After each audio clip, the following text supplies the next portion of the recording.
You know what? I didn't watch the Goldin video. I'm just happy that Jeff is finally promoting a site that's owned by PSA and Steve Cohen, who owns the Mets. I mean, Steve Cohen, who owns the Mets, I think led the financing round to take PSA private. So, I mean, PSA is one of the, whether you like them or not, I don't care who you grade with. Honestly, I honestly don't care. I think they're all probably about the same, honestly. But in terms of size and scale and trust, PSA is at the very top.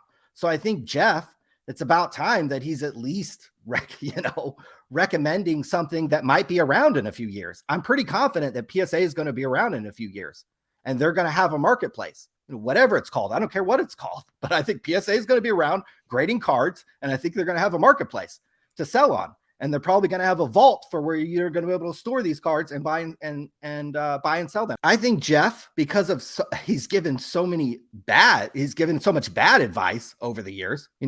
Hey, stick to the names at least we know. Hey, you don't have to like PSA. You don't have to like ComC. Who else do we use a lot? eBay, DC Sports. I mean, we're playing around with a lot of different marketplaces. You don't have to like these people, but we at least try to stay with businesses and companies that we think will be around tomorrow.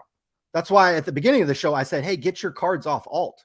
I literally spent 10, 15 minutes today trying to get my cards off alt today. I have a little bit more work to do to get 1,000 cards, graded cards off of alt, because I think it's dangerous. I think they could close down. Something weird, the fact that you can't deposit and withdraw money off that website without having to do some kind of weird wire transfer for weeks is freaking bizarre. Is bizarre, honestly, and very telling and dangerous. And the fact that they're blaming it on a payment processor, and I think a lot of people watching have been hearing about these bank closures and bank failures and bank runs and banks buying treasury bills and then interest rates going up. And then those, bonds basically not become worthless, but become worth a lot less. It's scary. So for us, we're going to use names that are trusted. The owner of the New York Mets basically owns a majority of the controlling interest in PSA. Hey, whether you like them or not, if we're going to use vaults, if we're going to spend a lot of money, I want to spend it with the biggest companies.